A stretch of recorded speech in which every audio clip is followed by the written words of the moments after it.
नागपूर गोवा शक्तीपीठ महामार्गासाठी भूसंपादनाला मंत्रिमंडळाची मान्यता। 12 जिल्ह्यातून जाणाऱ्या महत्त्वाकांक्षी प्रकल्पाला कोल्हापूर जिल्ह्यातून सर्वाधिक विरोध।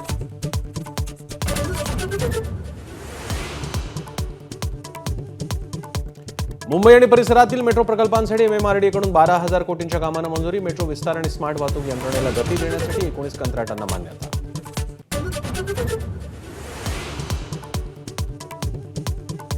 मुख्यमंत्र्यांच्या नागपूर दक्षिण पश्चिम मतदारसंघावर राहुल गांधींचा मोठा आरोप। 5 महिन्यात 8% मतदार वाढल्याचा दावा। निवडणूक आयोग गप्प का? राहुल गांधींचा सवाल। राहुल गांधींनी केलेल्या आरोपांना मुख्यमंत्री फडणवीसांकडून उत्तर। ज्या मतदारसंघांमध्ये मतदारांची संख्या वाढली तिथून विरोधी पक्षाचे अनेक उमेदवार विजयी। फडणवीसांनी दिला नितीन राऊत आणि जितेंद्र आव्हाड यांचा दाखला।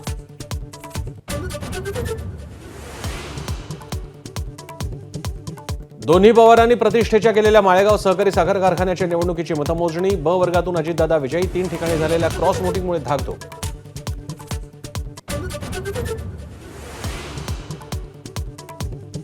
हिंदीच्या मुद्द्यावर शिक्षण मंत्री दादा भुसे घेणार राज ठाकरेंची भेट। हिंदी भाषेसंदर्भात भुसे ठाकरेंना सरकारची भूमिका समजावून सांगा।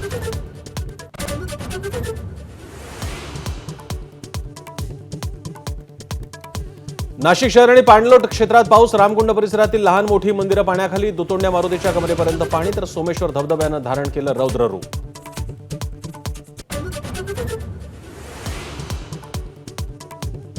यंदा जून महिन्यात अलमट्टी धरण 61% भरलं। जून महिन्यातच पाणीसाठा वाढल्यानं सांगली कोल्हापूरमधील नदीकाठच्या नागरिकांमध्ये भीतीचं वातावरण।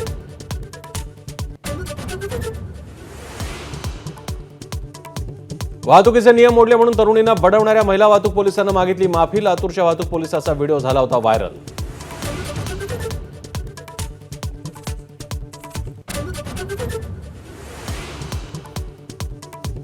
भारताची तातडीची शस्त्रास्त्र खरेदी। 2000 कोटींचे 13 करार। दहशतवाद विरोधी लढ्यात लष्करासाठी शस्त्र खरेदी।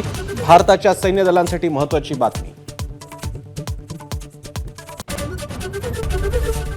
एबीपी माझा, उघडा डोळे बघा नीट।